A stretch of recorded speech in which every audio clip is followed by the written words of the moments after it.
Guilty feelings between the sheets. Why am I caressing my mama's fat knees? 세상을 보는 지역의 눈. 여러분은 지금 황동현의 시선 집중과 함께하고 있습니다.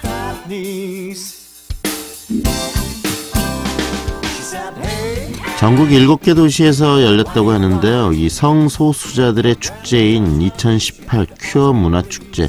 지난주 일요일 광주에서 행사가 있었습니다. 19년째 치르는 행사라고 하는데 계속 행사를 칠 때마다 또 고성, 역설 이런 부분들이 또 일어나고 격렬한 반대가 잇따르고 있는 행사이기도 하는데요. 이 큐어 축제가 갖고 있는 의미, 그리고 우리 사회가 이 큐어 축제를 받아들이는 방식에 대해서 여러 가지 생각을 하게 됩니다. 이 큐어 축제를 통해서 우리 사회의 어떤 현상을 좀 정리해봤으면 좋겠는데요. 현장을 직접 취재한 기자 한번 연결하겠습니다. 뉴스원 한산 기자 연결합니다. 안녕하세요, 기자님. 예, 안녕하세요. 네, 이 큐어 축제의 큐어, 먼저 이 용어의 뜻부터 한번 정리를 해볼까요? 네, 원래는 기묘한, 괴상한이라는 뜻을 가진 영어 단어인데, 네. 예전에는 동성애자들을 경멸하는 의미로 사용됐습니다. 네. 그러다가 이제 동성애자 인권 운동이 전개되면서 동성애자들이 이제 그래, 나 이상하다, 그래서 어쩌라고 이런 식으로 이제 적극적으로 이 단어를 사용하게 됐고, 네. 요즘에는 동성애자, 양성애자, 트랜스젠더, 무성애자 등 다양한 형태의 성소수자들을 둘을 걷는 의미로 사용되고 있습니다. 네. 우리 사회에서 이 소수자, 특히 동성연애나 성과 관련된 부분들이 금기화되어 있기 때문에 굉장히 이런 감정 또는 이런 어떤 표현들을 하는 것이 굉장히 쉽지는 않았을 텐데, 그런 자기 표현들이 적극적으로 지금 나오고 있는 모습들 속에서 이 큐어 축제가 계속 열리고 있는 거네요.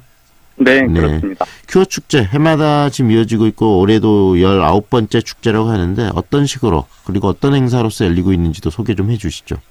네, 2000년 서울 대학로에서 처음 열렸는데, 네. 이제 성소수자분들의 인권 향상을 위해서 이제 매년 열리다가 이제 점차 참가자와 개최 도시가 늘어나서 올해 서울에서 열린 축제는 3만 명이 넘는 분들이 참가했고, 네. 또 부산, 인천, 대구, 제주, 전주, 그리고 이제 광주에서도 올해 열렸습니다. 네.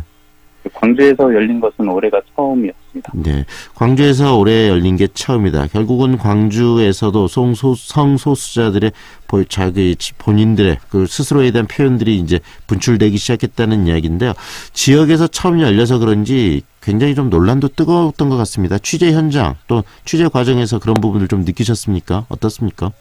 네, 축제가 시작하기 전부터 이미 경찰 1,500명이 축제가 열리는 5.18 민주광장 주변을 둘러싸면서 긴장감이 좀 감돌았었는데요. 네.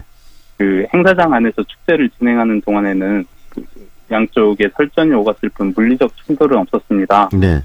그러다가 이제 퀴어 퍼레이드를 시작할 때부터는 네. 이제 축제 참가자들의 행진 자체를 차단하려는 시도가 이루어지면서 조금 격해졌는데요. 네네. 일부 시민들은 경찰을 뚫고 행렬 앞에 들어 누우면서 네. 행진을 저지하려고 시도하기도 했습니다. 네. 이 과정에서 이제 경찰이 이분들을 제지하니까 이분들은 또 경찰에 항의하고 역소를 하는 네. 분도 있었습니다. 네. 저도 일요일 날 우연히 시내에 나갔다가 이 큐어 축제 하는 분들 현장을 목격을 했는데, 경찰이 완전히 차단막을 쳐서 지금 반대하는 측과 큐어 축제를 여는 측을 차단을 했더라고요. 그래서 네. 일단 물리적인 그런 충돌들은 크게 발생하지 않은 것 같은데, 근데 지금 이런 어떤 단체와 뜻을 표현하는 사람들에게 과도하게 또는 굉장히 강력하게 이런 문제를 제기하는 그런 반대적인 목소리도 다른 어떤 행사보다 더 큰 게 이 큐어 축제 같은데요. 이렇게 논란이 큰 이유는 취재하시면서 어디에 있다고 생각이 드시던가요?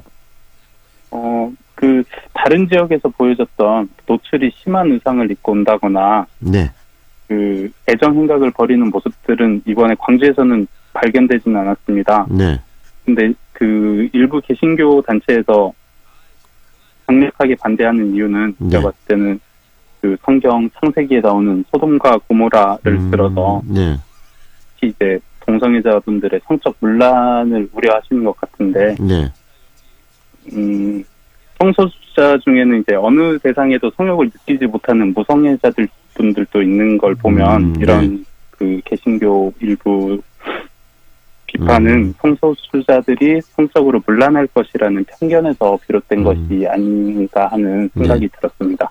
편견일 수도 있고 그다음에 어떤 사람들의 자기 표현에 있어서 너무나 과도하게 반론을 제기하는 것들, 그것도 물리적으로 제기하는 부분들은 우리가 좀 과연 이게 적절한 것인가에 대한 고민도 좀 해야 될 것이 아닌가라는 생각도 드는데요. 이 성소수자들에게 이런 큐어 축제는 어떤 의미든가요? 현장에서 직접 그런 분들, 우리 성소수자분들도 좀 만나보셨죠? 예, 그렇습니다. 네, 어떻게들 이야기를 하십니까? 그 예전보다는 성소수자에 대한 인식이나 시선이 나아졌다고 하지만, 네. 그 여전히 이제 성소수자라는 사실이 알려질 경우에는 유무형으로 차별을 겪는 경우가 대부분이라고 합니다. 네. 그래서 이제 자신이 성소수자라는 사실을 알리지 않기 위해 항상 조심한다고 하는데요. 네. 그러다 보니 이번 축제가 성소수자분들에게는 하나의 해방구랄까요? 네. 그러니까 이곳에서 이제 평소처럼 언행을 꽁꽁 숨기지 않아도 되고, 네. 그래서 좋았다라는 분들이 꽤 보였습니다. 네. 그리고 또 하나는 음지에서 이제 양지로 나아가려는 움직임으로도 볼 수 있을 것 같은데요. 네. 이분들이 이제 항상 숨어서 그 활동을 해왔던 거에서 이제는 그 자신들의 네. 정체성을 이제 네. 상당히 드러내고 또 이제 자신들의 권리를 보호받기 위해서 이렇게 매년 축제를 열고, 네.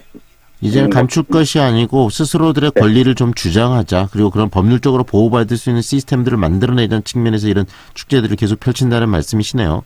네, 그렇습니다. 네. 그리고요, 이 성소수자의 문제, 이것을 좀 인권의 문제로 바라봐야 될 필요성도 있지 않을까요? 어떻습니까? 네, 그렇습니다. 이분들은 이제 자신의 정체성을 깨닫는 순간부터 좌절과 아픔을 겪는다고 합니다. 네네. 처음에는 이제 자신이 정상인가 이런 의문부터 시작해서, 네.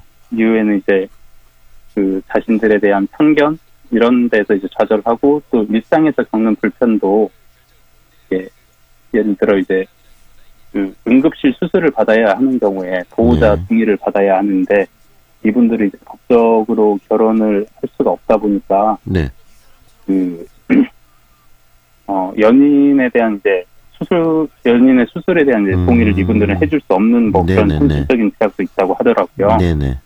그래서, 네, 그 이분들의 사랑의 형태를 존중하고 그런 쪽으로 이제 나아가는 방향이, 그런 논의가 이제 필요한 시점이라고 생각합니다. 결국은 광주가 이 민주화 인권의 도시인데, 그런 측면에 있어서 어떤 게 소수자들의 의견이고 또 소수자들의 어떤 정체성의 문제이더라도 그들의 인권의 문제를 가지고 좀 더 포용적으로 바라봐주는 시선도 필요할 것 같네요. 네, 이분들을 있는 그대로 봐주시길 원하더라고요. 네. 이분들은. 그래서 이런 축제나 이런 갈등 구조를 보면서 갖고 되는 근본적인 물음, 우리 기자님도 취재를 하시면서 가지셨을 것 같은데, 우리 사회가, 특히 광주가 이런 성소수자들의 어떤 활동과 축제 이런 부분들을 과연 어떻게 바라보고 이해해야 할 것인가, 우리 기자님의 취재하시면서 느꼈던 생각도 좀 전해주시죠. 네, 앞서도 드린 말씀이지만 성소수자분들을 있는 그대로 바라보면 될 것 같습니다. 네네.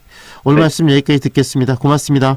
네, 감사합니다. 지금까지 뉴스원 한산 기자와 함께 이 우리 사회의 그 소수자들에 대한 이야기, 그리고 또 그들의 인권에 관한 이야기들을 이 최근에 지난 일요일에 있었던 이 큐어 축제를 통해서 한번 바라봤습니다.